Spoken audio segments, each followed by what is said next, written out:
Okay, I think... Is it active again?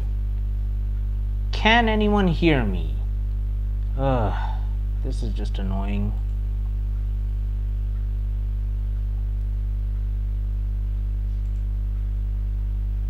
I'm gonna try again. This is just amazing. Like, streaming is just not... You know, next time I'm just gonna record. I'm going to record using this and not bother.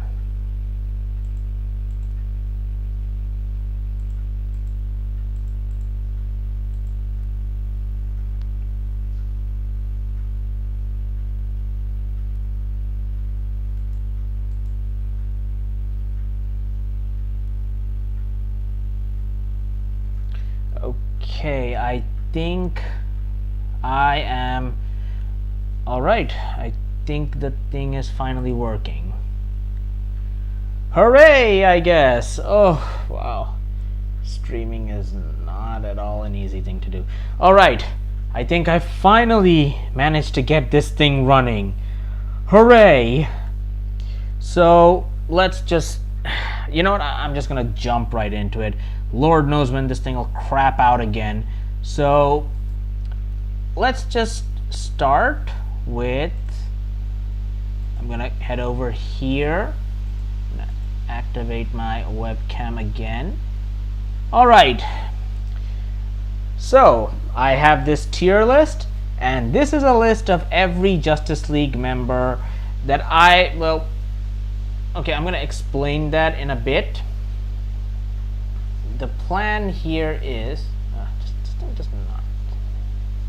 Okay. In this list of superheroes I have here includes everyone who has been a part of the main Justice League at one point or another. There are certain characters I have excluded from here. So no side teams, no spin-off teams, no Justice League Dark, no Justice League Elite, no Rebirth Justice League of America. Like, if they were on the main team at some point, they're here. And however, there is one thing that some people might consider an exception, and that is the fact that is the time when the main Justice League International was split into Justice League America and Justice League Europe, and later on we got another Justice League Task Force. I am including all the members there because at that moment in time there wasn't really a Justice League, so to speak. Now, if you can see here, you may have noticed that this is extremely jumbled up. Not the way I planned to do this, but yeah, the images just ended up sort of rearranging themselves into alphabetical order. That was fun. So yeah, let's just get into it. Let's start with Elron in Despero's body. Yeah, that's not complicated at all.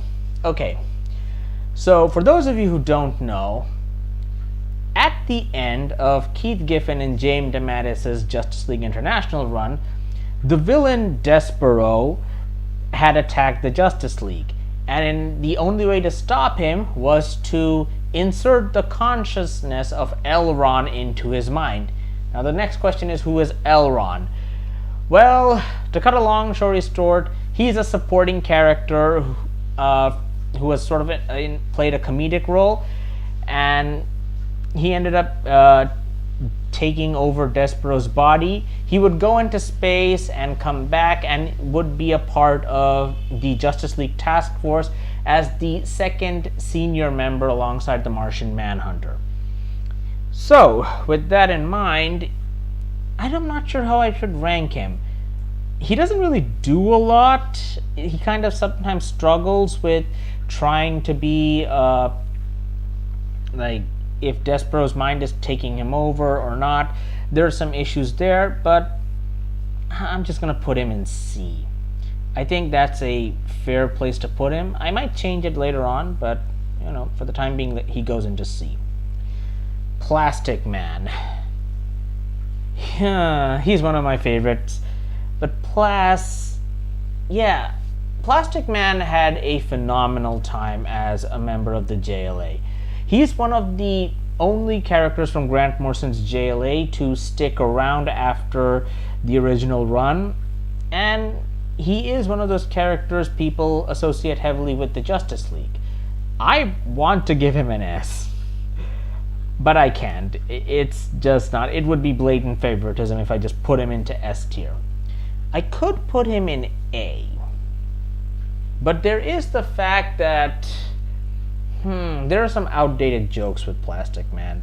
There's that time he turned himself into Big Barda's dress and she wore him.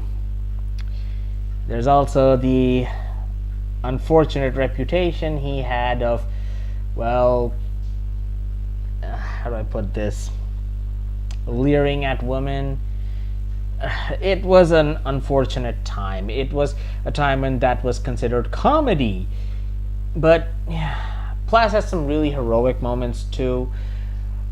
And with all that, I'm gonna put him tentatively in the A tier.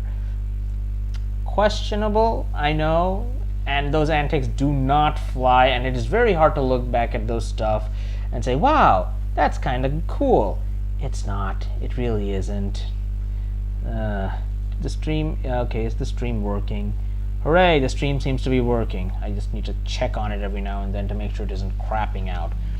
Okay, next up, Naomi, Brian Michael Bendis's personal pet project.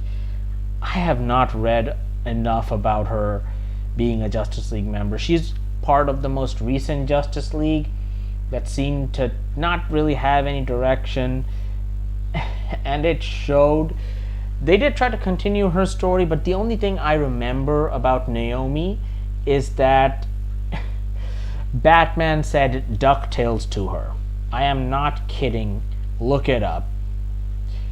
I'm putting her in F. People are gonna hate me for it, but yeah. Agent Liberty. This is a fun one. Agent Liberty was part of only one Justice League story. Like, he shows up, joins, and leaves after a single mission. The problem that I have with that is I could easily put him in F. He's there for one mission and doesn't really leave an impact on the team as a whole. But the thing is, that one mission he was in, it is actually a pretty good story. And he plays a semi-integral role there. He's not really relevant, but I did like him in it.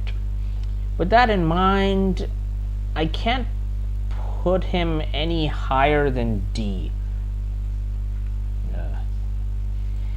And let's go Animal Man.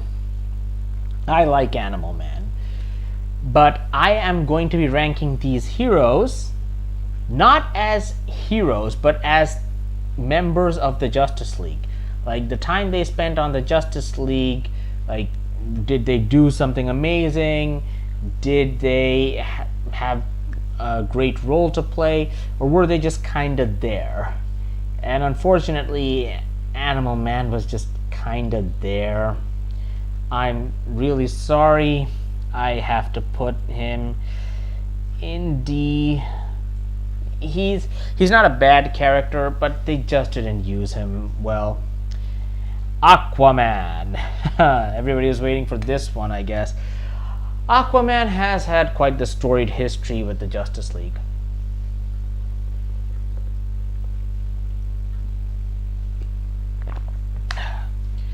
Ooh, got to hydrate every now and then, which is funny because I'm talking about Aquaman. Get it? Hydrate, Aquaman. It's funny because I pointed it out. So Aquaman, he's a legitimate contender for an S tier. Yeah, he struggled with his powers. He was part of the Detroit era team, where we see him struggling to cope with the fact that his marriage is failing and his son was killed by Black Manta, and that's bleeding into his work. He doesn't show up for a lot during the International era, and with that in mind, he does play a key role in Grant Morrison's JLA, where he's initially very like, I don't want to be here, you're ruining my time, the Justice League is a waste of my time. Nobody like pays attention to him, and Wonder Woman just flat out says, Arthur, just stop it and just help out. And I like that. I like that he's like that friend, like, I don't really want to be here, but I'm here nonetheless. And he has a fun vibe to him. Aquaman has had a lot of stuff in the New 52 as well. With that in mind, I'm going to put Aquaman into S. He's deserving of it. I have convinced myself that Aquaman is deserving of an S. So, you know, I should hang on for a second. I feel like I should point out that this is a new stream because my last one crapped out. I just need to send this out. Let me just do this. Sorry, this is the actual stream. I'm sending that out. Let me just do this. You gotta do the social media stuff. If you're not, you're just wasting time just doing it for fun or whatnot, according to people. But I do have fun doing this. This is the thing that I really enjoy. So yeah, let me just go here. I will send out some stuff. I'm really sorry that this is a thing that I have to do right now. I'm just going to share this out. Hang on, and yeah, I'm almost there. Let's just this is very annoying to do this in the middle of a stream, but I do feel obligated to just anyone who might be watching this.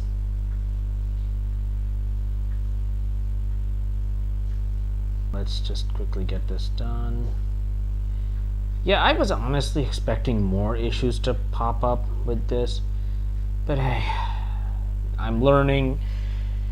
And you know, in 2023, I really want to do some video games as well. The Wolf Among Us Season 2 is coming out, and I want to do that. I will be... and let's just do this here. Let's go here. I will put this. This is the stream link. I think that should be fine. I don't know. I don't know how many people are actually going to end up joining, but I feel obligated to just do this. God, I hate doing this in the middle of something. It really cuts off the thought process, the mind working. I know what words are. Also, it's not helped by the fact that it is hot right now, and I have just turned off my fan and everything just so that I can hopefully have a stream. Just share this here, and I will also share this here. There might be someone here.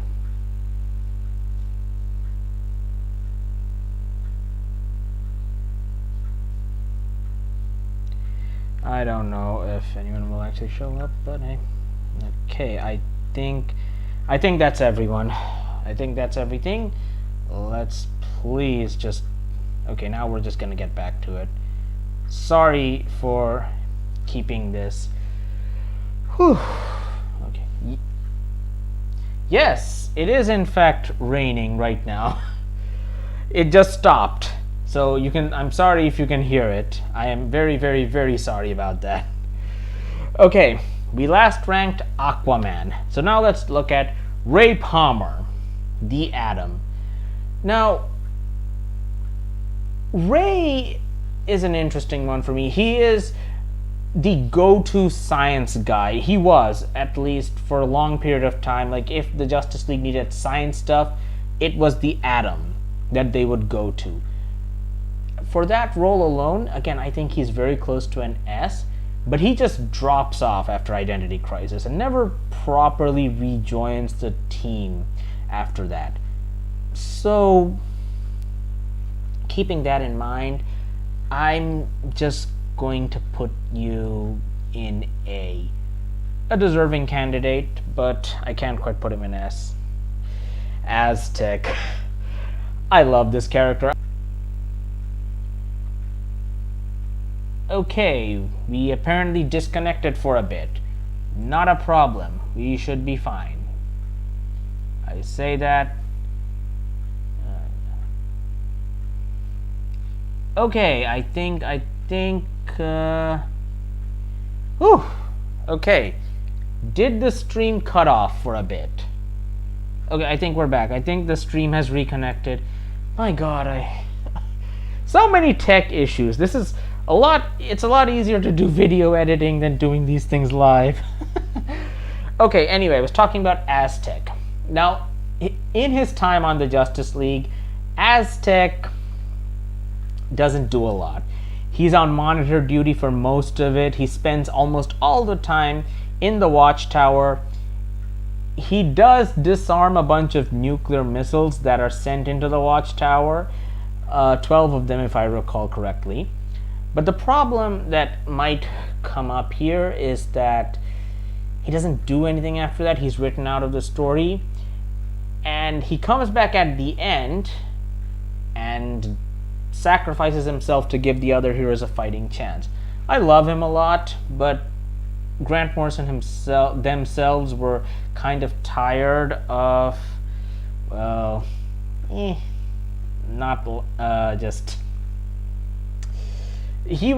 were tired of just trying to promote this character so much, so they killed him off at the end of the Justice League run that they were doing. So yeah, I like him, a lot of people do, but he's a B tier for me. Oracle, the first Batgirl turned computer expert. Now, Oracle was actually a full-time member of the Justice League during the Grant Morrison era. She would later become a sort of supporting character similar to the Atom, which is fine, I guess. That's cool. But for the time being that she was on the team, she had some really great moments. And considering both her support role and her time on the League, I'm just putting her in S. This might anger some people, but whatever, I can't really say much. So let's talk about Barda, one of 4 new gods to have joined the Justice League. Sadly, none of the new gods really did much as members of the Justice League. Barda and Orion just sort of announce themselves and say, hey, we are here now. We are here to help. And the League just sort of like, okay, you might as well be here now. Barda does a lot more, and I'm not actually counting her time that she shows up in the International era because she's not exactly a member during that time. She helps out a lot more than Orion, who just vanishes all of a sudden. I don't know.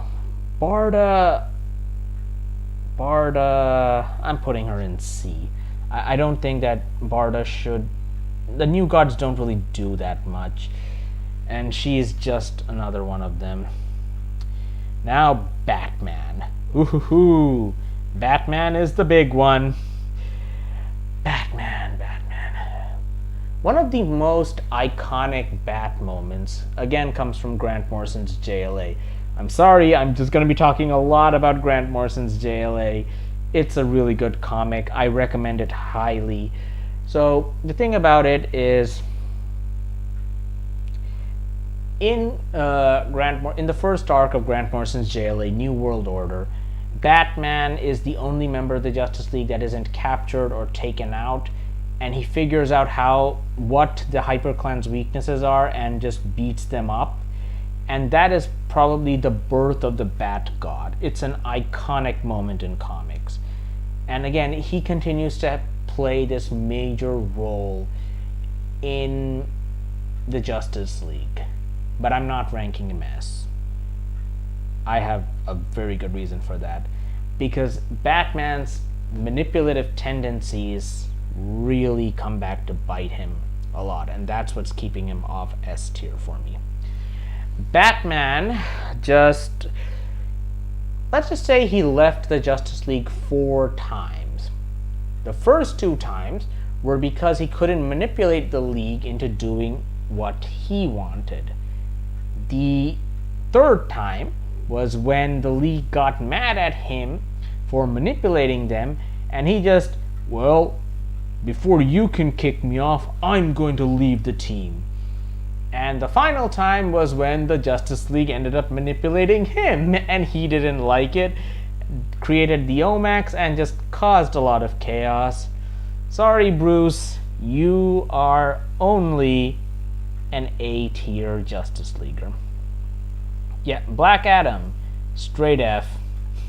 I'm sorry, I cannot rank him any higher. He's just similar to Naomi, he's just shown up, and look, for those of you who are reading Dark Crisis, I'm not. I'm just following it through the Cliff Notes, and Black Adam is apparently supposed to mentor the other members of the League, despite canonically being the newest member of the League. I am not a fan of that at all. And yeah, he's F for me. Black Canary, Dinah Lance. For those of you who may not know, after Crisis on Infinite Earths, Wonder Woman was retconned out of no longer being a founding member of the Justice League. In her place, Dinah Lance, aka the Black Canary, was made the newest member, or was made a founding member retroactively. It's all in this miniseries JLA Year 1. See, I can talk about other Justice League comics that are not Grant Morrison's JLA. For that, I don't know, I do like her a lot, but Black Canary, she vanishes for long periods of time from the Justice League, but she has some good moments. For starters, the relationship between her and Green Arrow, that comes from the pages of Justice League. She also leads the Justice League at the beginning of the Meltzer era, but that did not go very well. Almost everybody seemed to be undermining her. And with that in mind, I don't know. She's had some good stuff, but she's definitely done a lot better in the Birds of Prey than the Justice League. With that in mind, I'm putting her in A. Black Condor. Similar to Agent Liberty, he's part of only one story arc, a pretty good story arc, but he doesn't do that much, so he can join Agent Liberty in D. Black Lightning. Black Lightning has a memorable Bronze Age story where there's a discussion between the League members, hey, we should put Black Lightning on the team. And then there's this whole debate of, are we putting him on the team because of his skills or his colors? And then this sort of evolves into a debate where he's insulted that, hey, guess what? You think you have the right to train me? Did you go so far to put on this elaborate testing for other members, which they really didn't for a lot of other heroes on the League. So there was a powerful moment, but him not joining the Justice League was a powerful moment in that time. He does end up joining up in the Meltzer era, but he doesn't, again, do that much. Black Lightning is one of those characters who, by not joining the Justice League, made a much bigger impact than a member of the Justice League. So for that, into the C tier. That is the best I can do. Bloodwind. Okay, the best thing about Bloodwind is that there was this whole mystery around who is Bloodwind. It turned out Bloodwind was just the Martian Manhunter under a trance, and then there turned out there was to be an actual Bloodwind who didn't do anything. Like, the Justice League was fighting the Overmind, and he just sort of like, Yeah, I'm just gonna chill with Vandal Savage and Professor Ivo in the background, not really doing anything. With that in mind, Bloodwind, you're F. You didn't do anything. Ted Cord. Regardless to what a lot of modern comics will have you think, Ted Cord was a respected member of the Justice League International. He stuck out through most of it, despite being kicked off the team, struggling with weight issues and heart conditions. He was around for a lot of it. He also joined Extreme Justice, but we're not going to hold that against him. Ted was one of the faces of the Justice League during that period of time.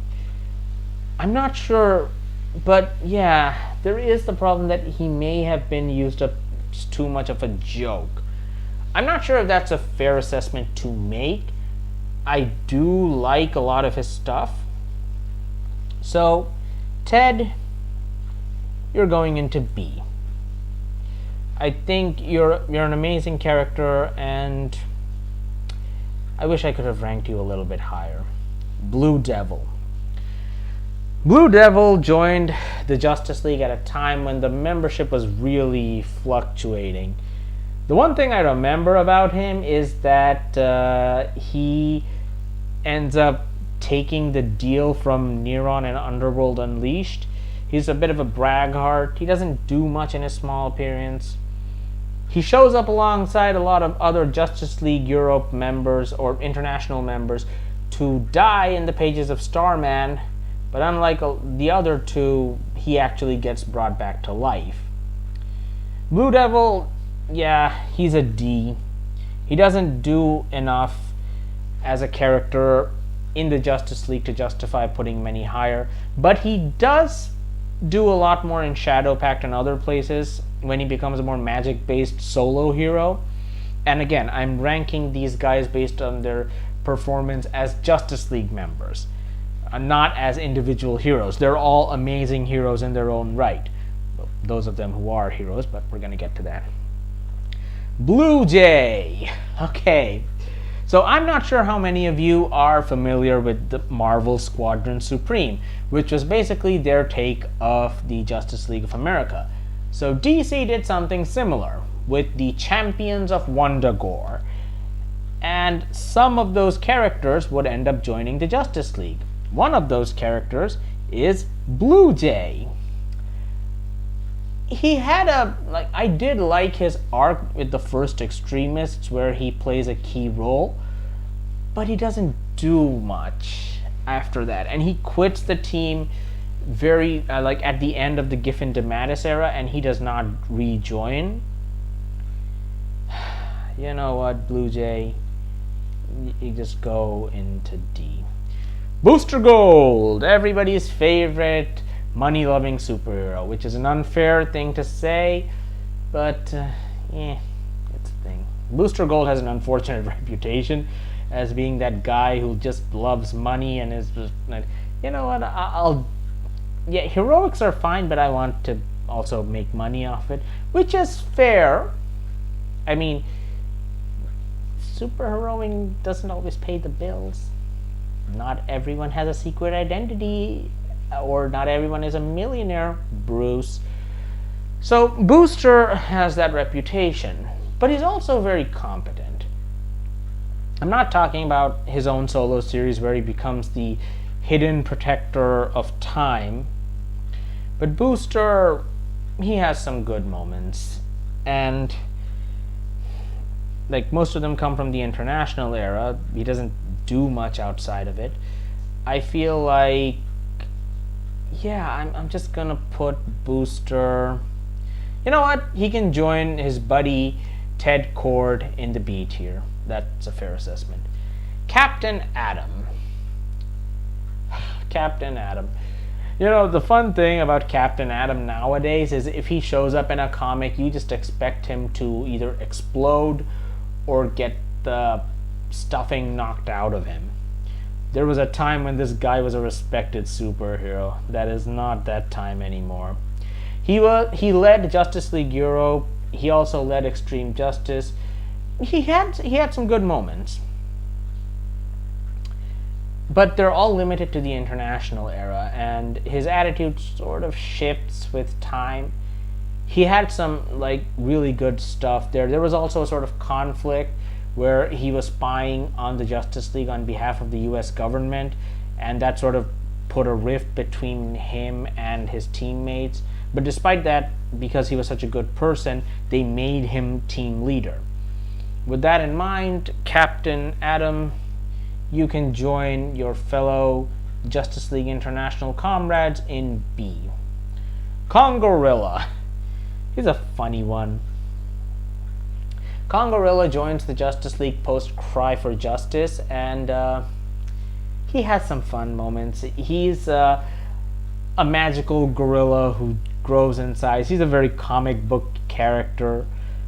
It's you know what I mean. He is just like a man whose brain is inside a golden gorilla which shrinks and grows and can heal. Yeah, he's a comic book character. He's a character that can only exist in comics, and I love him for it.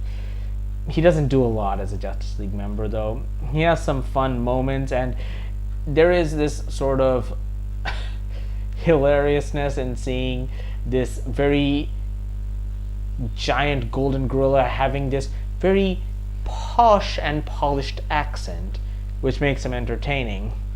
But he doesn't do a lot, so I'm gonna put him in C. I should point out that these are my opinions, and ooh, someone said that. Someone's saying you better put Green Lantern at the top. Which one? Okay, we're gonna get to that when we get to that. Okay, Crimson Fox. There are two of them. Let's start with Constance, who is here first according to the image things. Constance Diarmus. Okay, I should explain who some of these characters are because we're starting to go into more obscure hero territory. Crimson Fox, or the Crimson Foxes, were a French superheroine duo, Vivienne Diarmus and Constance Diarmus. They're twin sisters, and they wanted to fight crime.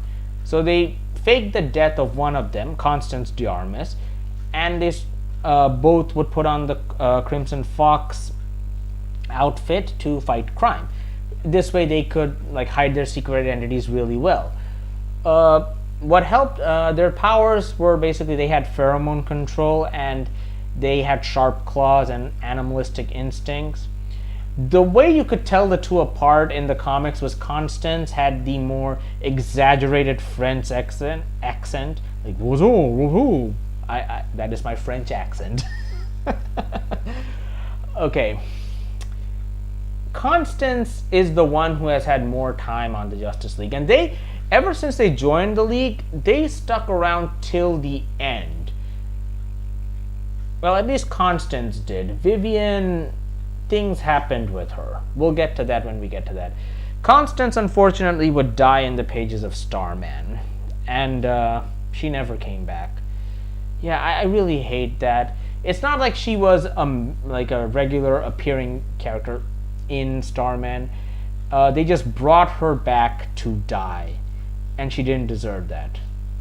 Both sisters also had a romance with Metamorpho, where he initially had a thing for Vivienne, then with Constance, and well, we're gonna get to that. But hey, Constance, you deserve a lot more praise than a lot of people, and I know some people will be mad, but I'm putting you in B. Cyborg. Now, Cyborg did actually join the Justice League pre-New 52. A lot of people are like, oh, Cyborg was just added to the Justice League in the New 52 because they just wanted to shake things up. He did join, didn't do a lot, but he was there. But yeah, he was around in the New 52 and he did a lot. He was basically your audience surrogate, and he stuck around for a long period of time, and then they just sort of dropped him off. Like at the beginning of Scott Snyder's run, he appears in one arc, then goes off to be a part of Justice League Odyssey, effectively leaving the main book But Cyborg, he felt at place as a Justice League member. A lot of people think like, no, he should be on the Teen Titans. Yeah, that's the problem, quote unquote, with the Teen Titans, is that the characters really should have evolved. They should have joined the Justice League, done more things on their own. But they're never allowed to. Cyborg was for a bit, and for that, he gets to go into A. Walter West, a alternate version of Wally West who shows up, has this dark past. He started showing up in a lot of books. I know he's technically here. Nobody really cares. He shows up for like one issue and doesn't really impact the story at all. Yeah, he's an F. Dmitry Pushkin, Rocket Red 4. I like him. I don't think there's anybody out there who loves this husky rusky. It was an interesting time, like considering how the world looks at Russia right now. And this was during, like, around the Cold War, where they decide, where the writers and creative people decide, hey, you know what?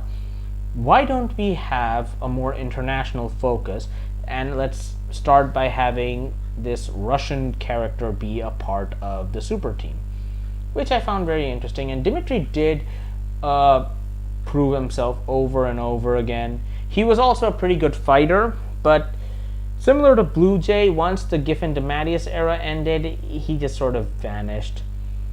Unlike Blue Jay, he was brought back in the lead up to Infinite Crisis, where he was killed off. You know what?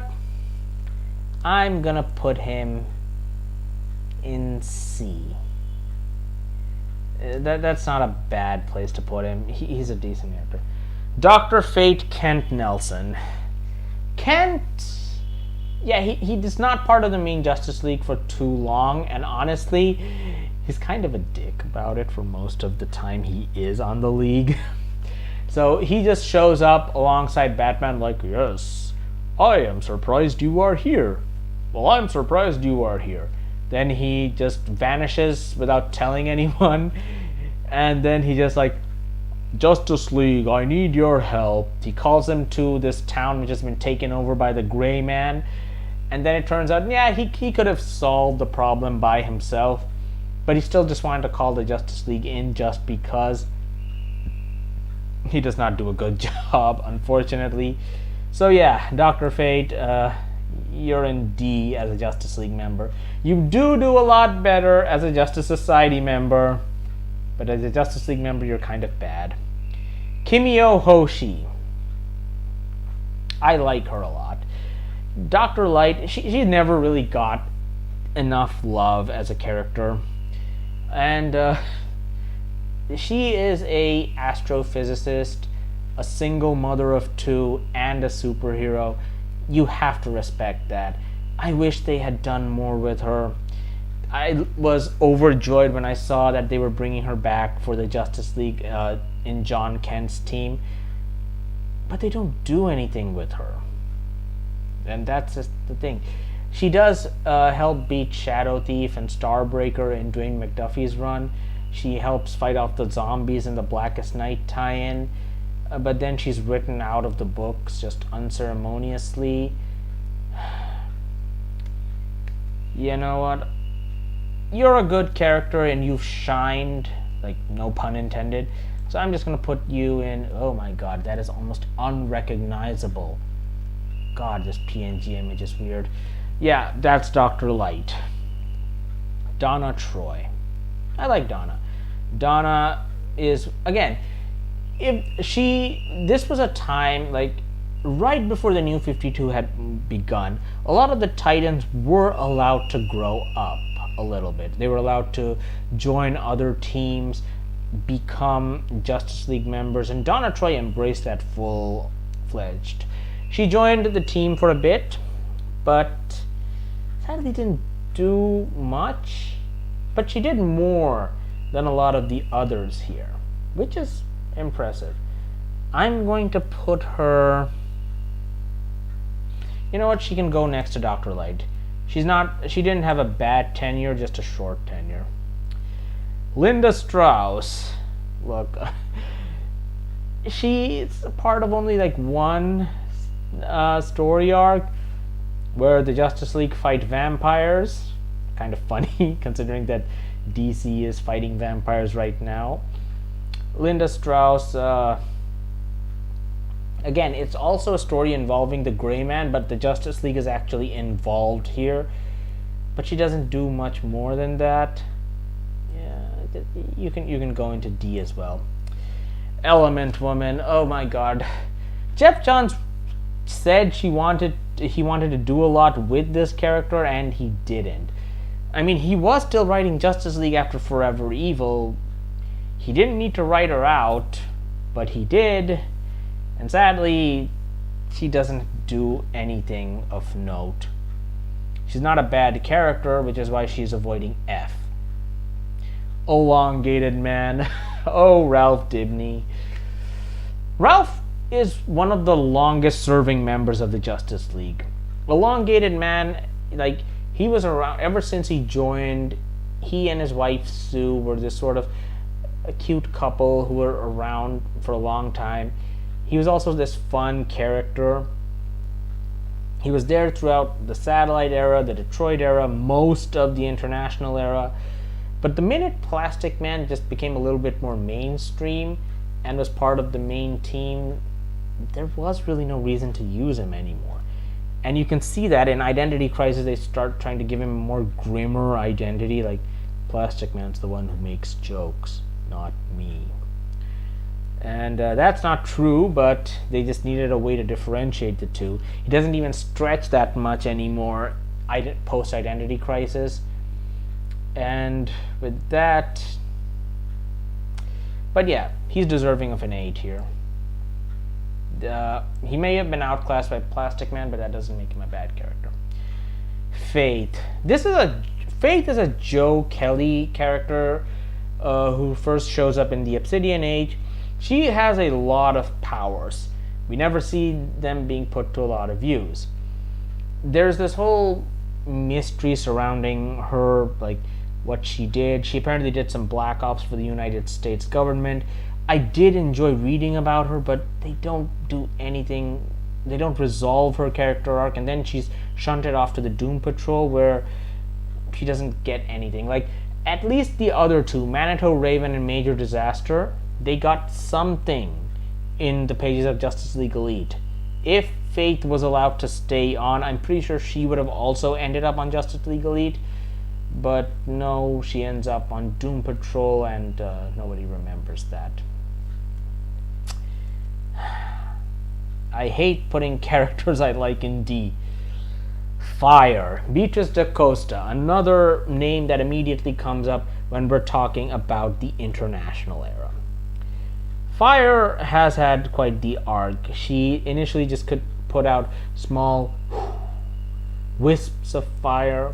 Then she just became more like the Human Torch, but green. She lost those powers when she fought against Doomsday, got those powers back in an epic climax against the Overlord. He was called the Overlord, right? Yeah. He sticks around for a bit. She sticks around till the end of the era, and then she's just gone, like a lot of the International heroes at the time. But she stuck around the longest and had quite a few arcs. She was also this fun character, and I don't know how people treat her nowadays, but I like her, and she's more than proven her worth. She goes into A. If she had a longer tenure, I'd be willing to put her in S. Jason Roosh as Firestorm. He never really became a full member, but he was a probationary for a long period of time, and that's fine. He had some moments in the first arc where the Justice League fights the Secret Society, Legion of Doom, whatever the thing that Luthor had cooked up. He gets the stuffing knocked out of him by Luthor, Cheetah, and Joker before coming back in the end to help the League out. After he joins the League proper, he doesn't do too much. He helps fight Starbreaker. He sticks around for a bit, but he just gets knocked around most of the time. You can go into C. Speaking of Firestorm, let's talk about the original. Our favorite Ronnie Raymond. Ronnie is one of those characters who's very overpowered. Firestorm, I don't know. You know what? I'm going to put him in B. I'm not going to think about this too much. He's just been an on and off member, and you know what? I should probably speed this on along. There are a lot of characters, and I'm just going at a glacial pace here. And I did not say that just because, well, the Flash is next on the list. I am a little unsure which Flash this is. I think this is Barry Allen. I'm just saying that this is Barry Allen. Barry does not have a long tenure as a Justice League member. He is a part of the Silver Age and Bronze Age team.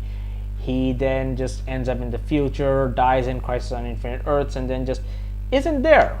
He shows up in the New 52, and I'm not sure how mad I'm going to make Barry fans. He just doesn't have a personality outside of I am fast, at least in the Justice League. In other books, he's better, but not by much. Barry, you're a C-tier Justice Leaguer. I just made so many Barry Allen fans mad. Jay Garrick. He shows up. He doesn't do a lot. He's just an advisor to Wonder Woman, and he ends up with a broken leg throughout most of it. Yeah, he goes into D. He's not a bad character, just underutilized. General Glory. So remember when I was talking about Marvel's characters getting a DC make with characters like the Champions of Why am I saying Wondergore? Champions of Angor. Yeah, General Glory is not that. So he's basically a Captain America parody / homage, leaning a bit more towards parody than homage. He's an inspiration to Guy Gardner, of all people, which is kind of funny because Guy thinks of him as this guy who just, he punches enemies that America hates, and he turns out to be this really nice guy who just wants to talk about all his experiences in the war, which would have been fun for a small one-off story. Unfortunately, they decided to make him a permanent member, and his shtick just becomes old very fast. And just the fact that they have the characters like, oh no, General Glory just started a war story again, does not take away from the fact that it is very, page consuming to just have him around talking. Oh no, I'm here, and so back then in my days we did this. Yeah, no. General Glory, you were okay as a one-off, but you're an F. Sorry. Geo-Force. Yeah, Geo-Force is, as a Justice Leaguer, he's an F for me because he just shows up out of nowhere and is just as quickly removed from the team in the pages of Outsiders. He doesn't do anything of note as a Justice Leaguer. Glacier, or Ice Maiden. Ice Maiden joined the Justice League post 0 Hour after the death of Tora Olafsdottir. There was this storyline where they were sort of a replacement as a friend to Fire, and they were constantly reminded that you're not as good as Tora. You're not Tora. A lot of mean-spiritedness at the character. They were also the first bisexual, openly bisexual character on the Justice League, which is a thing, but they didn't do much with it. Not any of their fault. And with that in mind, I'm sorry, you go into D. It's not really your thing. You just didn't get anything to do. Green Arrow. We're actually talking about some Oliver Queen. Oliver's been around on the Justice League for a long time. I like his style. He's his relationship with Black Canary was fleshed out in the pages of Justice League, which is kind of cool. He's also one of those reserve members who shows up every now and then when they remember, yeah, we can use him. He's also one of the few Leaguers who I feel had a more distinct personality, but he doesn't serve that long as a Justice Leaguer. And he's around. You know what, Ollie, you can go in B. And Connor, you can just go straight to D, because again, you're just adding on to characters who did not do anything in their time. Really good characters, not doing anything as Justice Leaguers. Guy Gardner. He's another international staple. But he's a much more fun character now, but during those days, he was just that guy you wanted to punch really hard in the face. His behavior, like, it was fun to watch him get his comeuppance every now and then, but he's used more as a gag than anything else. So with that, Guy, you're going into B. You become a much better character later on. Hal Jordan. I am going to make so many people mad. Hal is not a very good Justice Leaguer. Remember the infamous story where he slips on a bar of soap and Jon Stewart comes in to take his place? Yeah, Hal, you're not a very good Green Lantern. He just keeps leaving the team and other Green Lanterns have to come in and take his place. He leaves the team during the New 52, comes back towards the end. He leaves the team again and lets Simon Baz and Jessica Cruz take over. He comes back for Dark Knight's Metal, leaves again. Jon Stewart comes in, and now he's gone again. Hal, you have not done enough. You have not paid your dues as a member of the Justice League. For that, I am putting you in B. You're still pretty cool. You know what? I'm just going to put you next to Ollie. You can be hard-traveling heroes together. Jessica Cruz. She had an arc, and DC definitely tried to promote her a lot as both Power Ring and Green Lantern. I wish she was spent a little bit more time as Power Ring.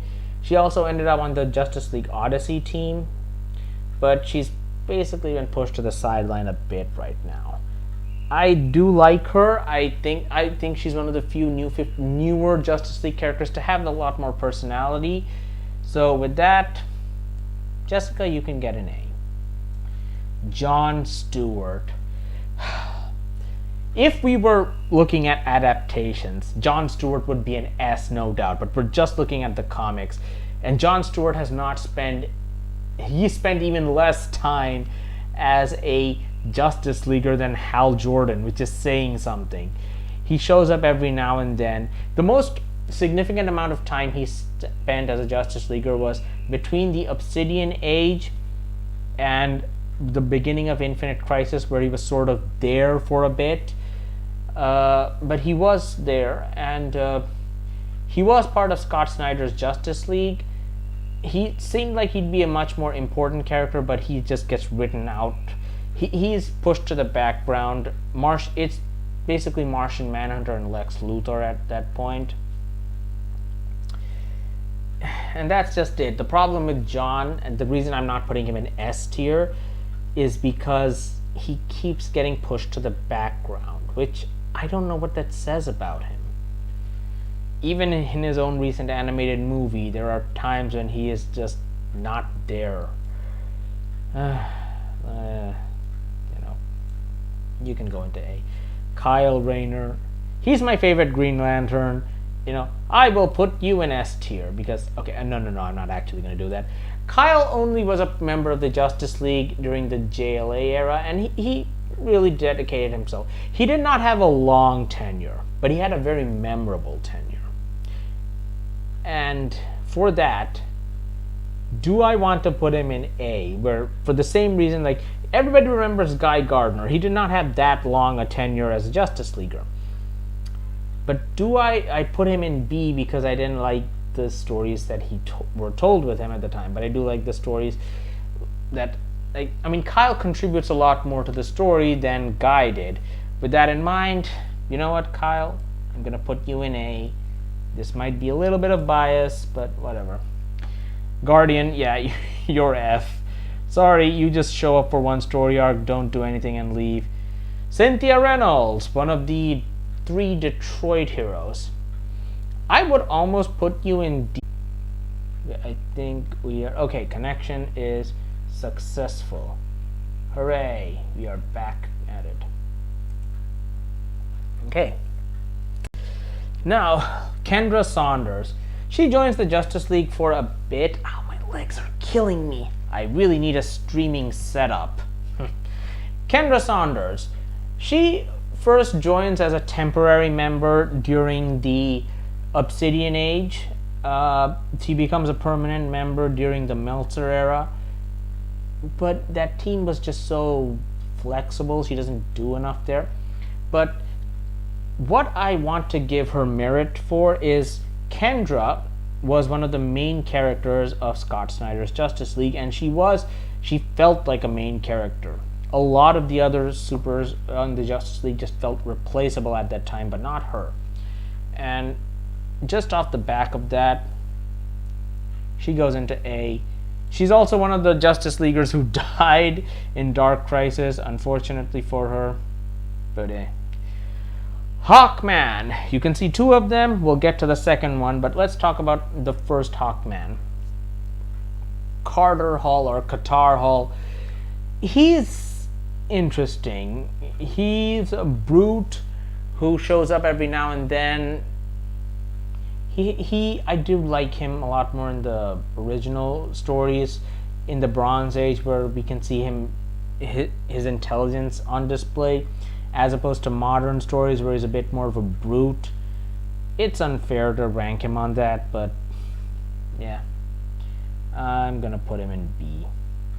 I'm gonna put him next to Green Arrow, so he can fight Green Arrow while Ollie and Hal are hard traveling. This Hawkman. This is the Hawkman that was formed at the end of Zero Hour, joined the Justice League, and basically didn't do anything. Yeah, he went into Insane and just ended up in literal limbo. So yeah, you can join the F tier along with these other guys. Hippolyta. Hippolyta has 2 Justice League tenures. One as Wonder Woman's, like, her daughter's replacement temporarily. I did like a scene where she just beat up Orion just to remind him that you're supposed to be a tactician and a hero, so act like it. And she was part of Bendis's league, which I don't think she did a lot there. But with that in mind, kind of cool, kind of okay. But she did have some things. Short tenure, did some things there. I'll put her in C. Our man, he joins the league and doesn't do anything outside of a single arc. He's such a cool character, and I hate the fact that I have to keep putting these characters in D because they didn't do anything as Justice Leaguers. Huntress. Her I like. After a small period in the Justice League International where I'm not even sure if she actually joined, she plays a much bigger role in the Grant Morrison's JLA. Her story arc ends with her getting kicked off the team because she tried to kill Prometheus after he was defeated. Batman did not like that, was disappointed in her, and well, she had a story arc. She was kind of cool, but she's never really rejoined the league afterwards, and I'm gonna put her in B because, well, she had a complete story arc, and that's more than what a lot of people got. Tora. I like Tora. She sadly doesn't get enough love. She's Fire's friend and Guy Gardner's girlfriend, and that's all we really know about her. She gets fleshed out a lot later in Justice League Generation Lost, and her whole kingdom thing is retconned again.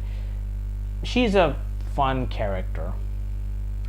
She's a bit less willing to be a part of this bigger superhero stuff, but she's more than willing to help out when needed.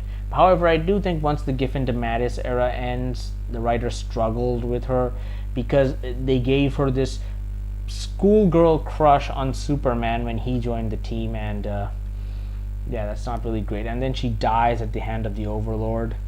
Tora, you can go into C as well. Jade. The daughter of the original Green Lantern. Jade was part of the team post Blackest Night. She plays a role in defeating the Starheart, controlling her father, and that's kind of it. Jade was also possessed for a bit in the final Eclipso story arc. With that in mind, Jade, you had some decent stories. You can go into C. Jason Blood.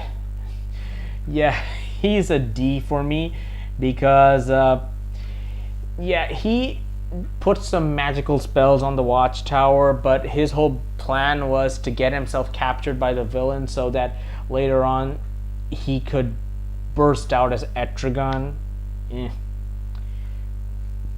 Jessie Quick, another character who joins post Blackest Night. Doesn't do much. She does find out she's pregnant and has it's a sort of struggle with her powers at that time, but it's not really a thing. I just, you know what, the D tier is just going to be filled with characters at this point.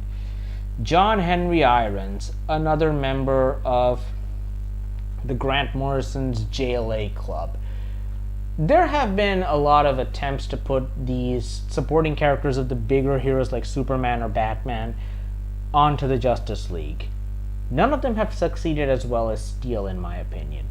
Sure, I could say that Oracle is also a success, which is why I put her in S, but at that moment, she wasn't Batgirl. She was basically her own character. Steel is a lot more different, but he manages to stand out on his own. For that, I'm gonna put Steel in, you know what, hang on, let's just, no, wait a minute, let's scroll up. Steel, you can go into the A tier. You're pretty cool. You had a short time, but, and I'm gonna look at that, like, if you had a short tenure but a memorable one, you're more likely to rank a little higher than someone who's been around and didn't really do anything. So with that, let's look at Dick Grayson. I put his Batman logo here, his Batman figure, because that's the time he spent the most time as the Justice Leaguer, but he did also temporarily lead the team during the Obsidian Age. He's shown himself to be a very capable superhero, but you know what? I'm gonna put him just in C. He's fine. I really wish we got to see a little bit more of him. Lex Luthor. I wish we had gotten a little bit more of Lex as a Justice Leaguer. We get what little we get is very fun, but we don't get enough. C. Light Ray, yeah, he's a straight F. Like I said, the new guards, they're just not well utilized at all, and he's just another one. Manitou Raven, he got a satisfactory ending in the pages of, you know, Justice League Elite, so he got a pretty cool storyline, and I did like him for what he was. I'm just going to put him in B. Manitou Raven is pretty cool. Next up, we have Mark Antaeus.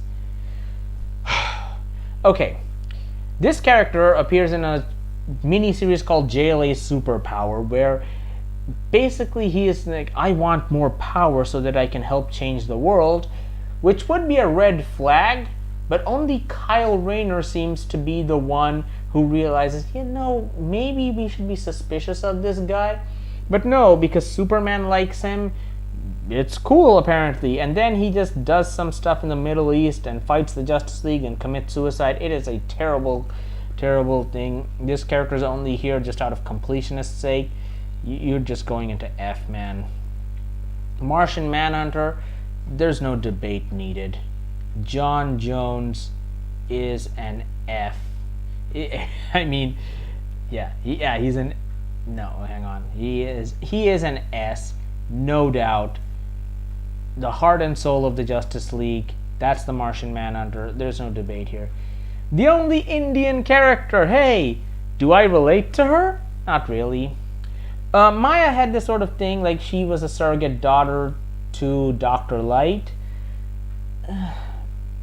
Look, if you're a young teenage girl in the Justice League, you'll find a surrogate father. Except for Naomi. She didn't have the time to get a surrogate father, so... anyway, you know what? I'll put her in C. Could have developed a bit more, didn't. Mira. There's, like, she kept joining the Justice League, but was put in the background. She's a much better character outside of it. But, I'll put her in D. Like, didn't get enough. Mr. Miracle, the only character, the only new god to really get anything worth of note as a Justice Leaguer, but then again, he's written out from the story very quickly. So, Mr. Miracle, you're going into B. Mon-El. Yeah, Mon-El, like, such a cool character. Joining the Justice League should have been something, but he leaves. And, yeah, you can go into F, man. Moon Maiden. Yeah, you're going into F. You're a retcon character that I'm not even sure exists anymore. Let's see. I cannot even see who that is. My eyes.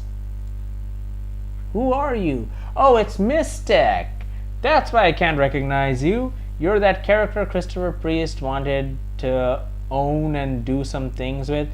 Didn't really go anywhere, so you were killed off. Yeah, you're F. Metamorpho.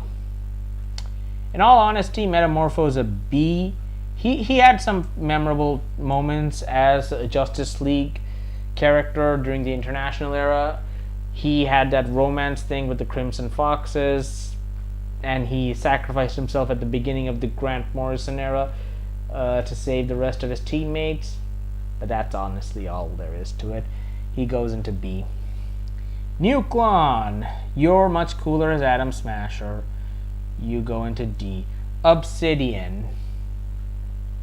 Again, much more cooler as a JSA character. But they did start to explore the fact that he was gay during that post-Zero Hour time, which is something I do recommend, which is something nice that they were actually willing to talk about this stuff like bisexuality and a character struggling with their sexuality in a mainstream Justice League book. That is something worth recognizing. But he doesn't really rank high as a Justice Leaguer, so yeah, here you go. Orion. Yeah, you're a C because you just kept vanishing most of the time. You were barely there. Major Disaster. One of the few villains. I really wish that he had stuck around a lot longer. There was a very captivating tale. Like, he's a supervillain who doesn't want to be a supervillain, but is sort of struggling with those urges. He wants to remain a good guy, but he's coping. He enjoys the power rush of being a villain. He turns to alcoholism. This ends up killing one of his teammates in Justice League Elite. But those stuff all happen in Justice League Elite. I can't put him high because of that. And unfortunately, in New 52, they turned him back into a villain because they thought nobody would notice. I noticed. You know what? Major Disaster, you can go into B. You're a pretty decent character. Power Girl. Let's see. She's a much better JSA'er, but she did do a lot more. Maxima. I like that they're actually doing a lot more impressive stuff with her now than what they did initially. Like, she was searching for a mate, a superior man who would become her husband. She went from Superman to Captain Atom to Amazing Man, who's later down the list here. Yeah. I'm ranking her as a Justice League member again. She barely avoids the F tier because she was one of the heroes who fought Doomsday. Ray Terrell, the Ray. Really powerful character. And once like the Christopher Priest task force ended, he dropped off the map because they just really couldn't use him as well. He was pretty cool for the time he was there, and he's arguably one of the strongest heroes in this list, but not anything worth noting. Ray goes into C. Red Tornado. He has a reputation of being a little bit lame, which is not completely unwarranted, but not completely fair either. Red Tornado did get 2 good story arcs in the Meltzer era, so yeah, in the Meltzer and Dwayne McDuffie era. So Red Tornado, you can go up to B with a little bit of him. Rhonda Pinata, she was an infiltrator who betrayed the team, so yeah, F. Rocket Red 7, yeah, you're an F. You're only here as a gag. Red Arrow, oh, Roy Harper, you did not do very well as a Justice Leaguer. I'm sorry. You are a... yeah, I'll put you in C. The Shira Thal Hawkwoman, who I'm using her here as an example of the Bronze Age Hawkwoman. I'm trying to... like, this is the Hawkwoman who was in the Justice League during the Bronze Age. She did stick around for a long time until the Detroit era, like throughout that time, but I remember something very clearly during the 200th episode issue of Justice League, where they celebrate by bringing all the team members together. She's not there, despite being a member of the team at the time, which is unfortunate. C. Captain Marvel. Yeah. Sorry, formerly known as Captain Marvel, now Shazam. And again, he's a much better character utilized elsewhere. You go into D. I cannot see who this is. Who is this? Oh, right, it's Silver Sorceress. I'm gonna rank her very high. She had 2 good story arcs, the Extremist story arc and the final Giffen DeMatteis arc where she died, which is, like, you might think that might be a bit unfair for her, but she's basically, again, like Blue Jay is Ant-Man and General Glory is Captain America. She's the Scarlet Witch, and she does her best to save the world. With that in mind, you know what? You deserve a B. She sacrificed herself to save her new adopted world. That is well worthy of a B tier ranking. Starfire, again, just better elsewhere, didn't do anything of worth of note. Joined for 1 arc, wasn't there much. Mikhail Thomas, I like him. He's another openly gay character, but doesn't do enough. You know what? Yeah. I'm a little torn.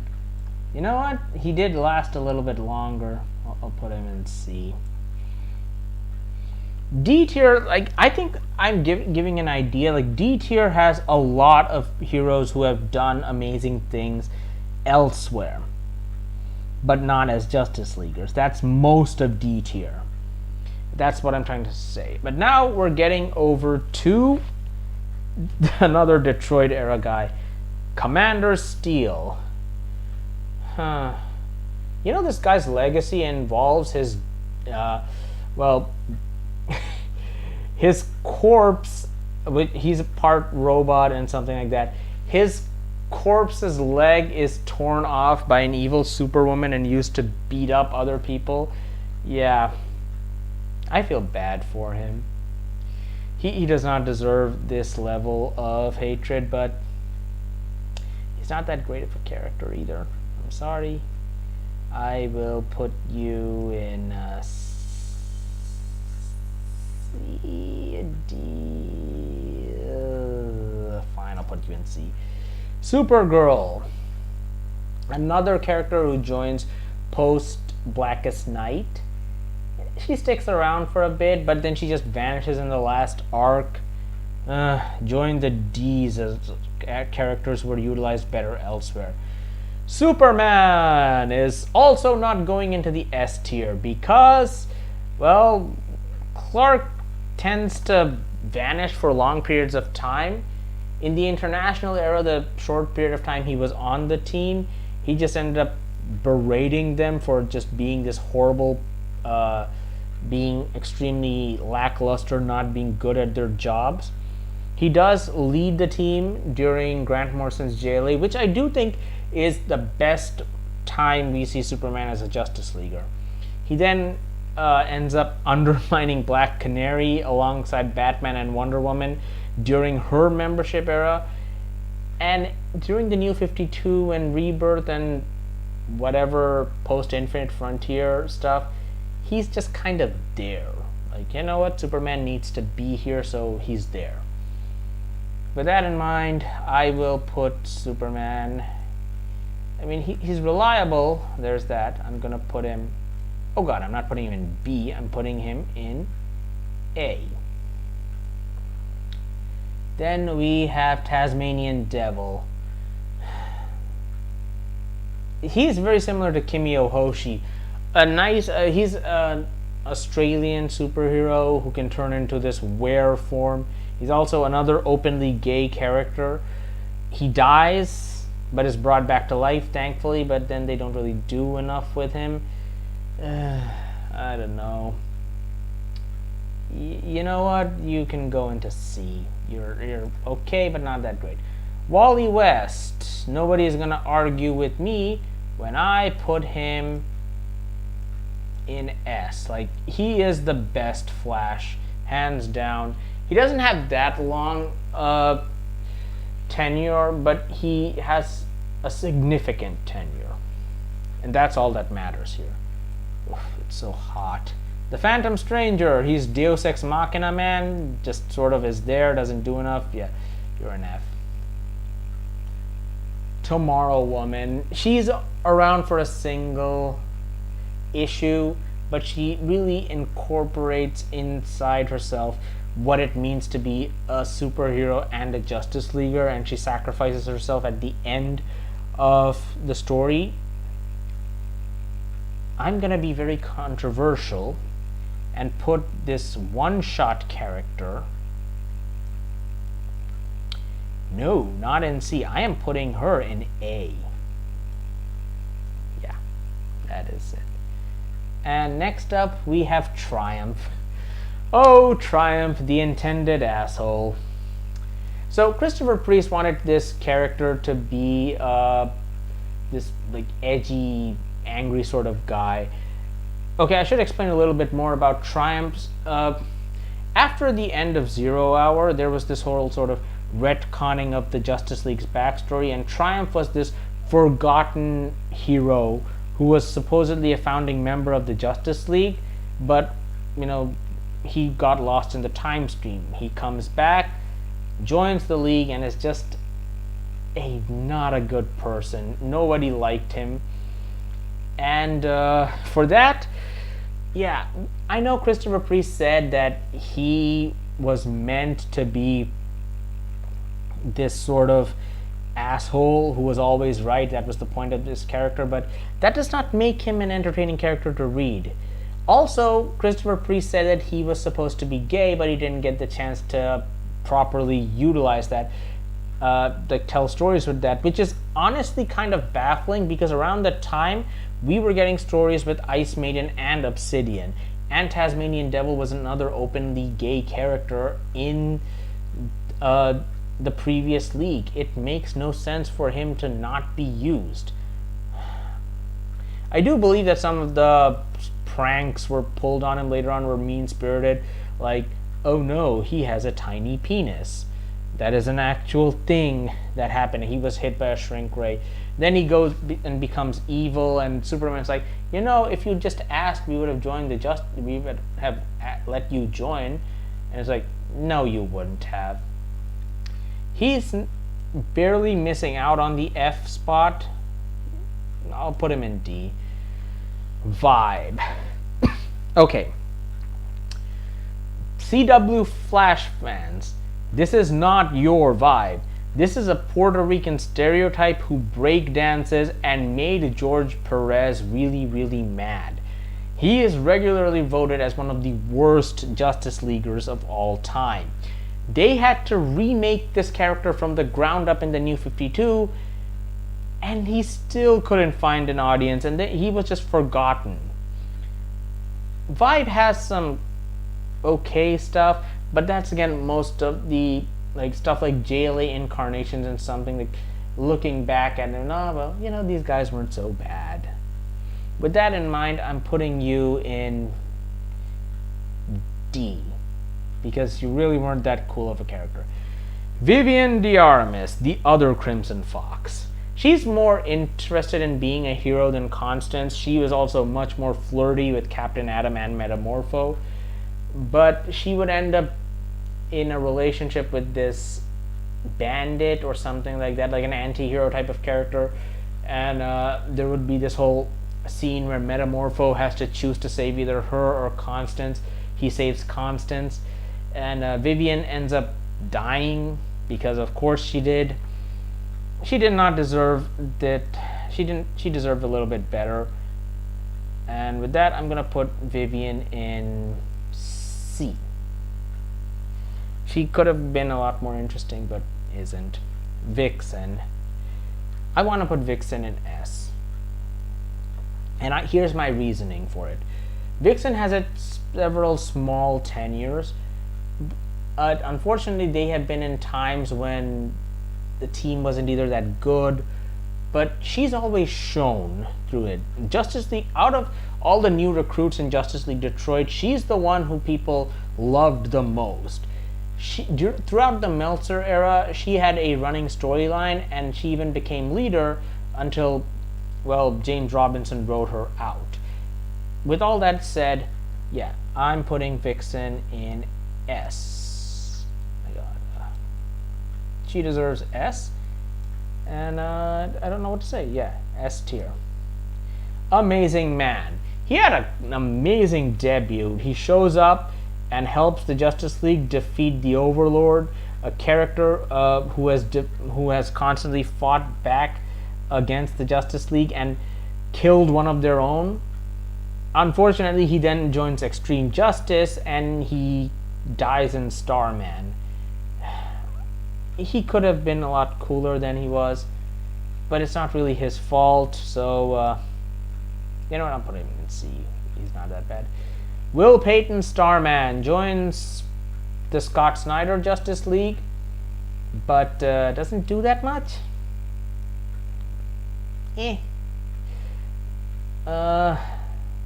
He's more of a plot device than an actual character. He had his own series. Check him out there. He's also another D. The Wonder Twins, a version of them who debuted in Extreme Justice. I'm not talking about the Bendis era ones. I actually watched Casually Comics video. These characters are okay, but let's be clear. If the Wonder Twins, if these guys were really good, the Wonder Twins name recognition would have allowed a lot more people to remember them, and they would have stuck on the Justice League a lot longer.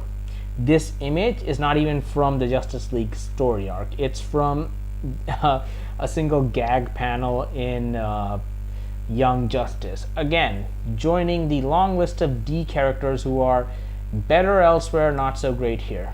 Wonder Woman. She joins the other two members of the Trinity as an A tier. Reasoning? She's really amazing in her own title, but they never do enough with her as a Justice Leaguer, which is really annoying. I'm just trying to think about the most memorable thing she's done, and the one thing that comes to mind is the Dwayne McDuffie Amazo story, where Amazo's knocked out almost all the other Justice Leaguers except for her. And, well, she manages to hold off Amazo on her own single-handedly. She has some cool moments, of course, which is why, of course, she's an A. And, again, she's Wonder Woman. but like she's around, and she's much more cooler elsewhere except as a Justice Leaguer. She's still a decent Justice Leaguer. I'm not putting her in A just because she's a Trinity guy. I mean, look at the fact that I put Hal Jordan in B and Barry Allen in C. I can't wait to see what I get for that. Comments are gonna love that one. Anyway, we have two more. Zatanna. What Ray Palmer is to science, Zatanna is to magic. Like the Justice League's go-to magician. Like she's an A. Like nobody's gonna argue with me on this. Zatanna is A tier. Like easy. Yeah, let's go. Zatanna is an easy A.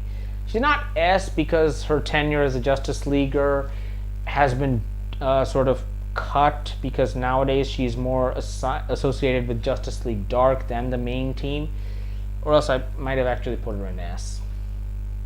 Finally, Zoriel.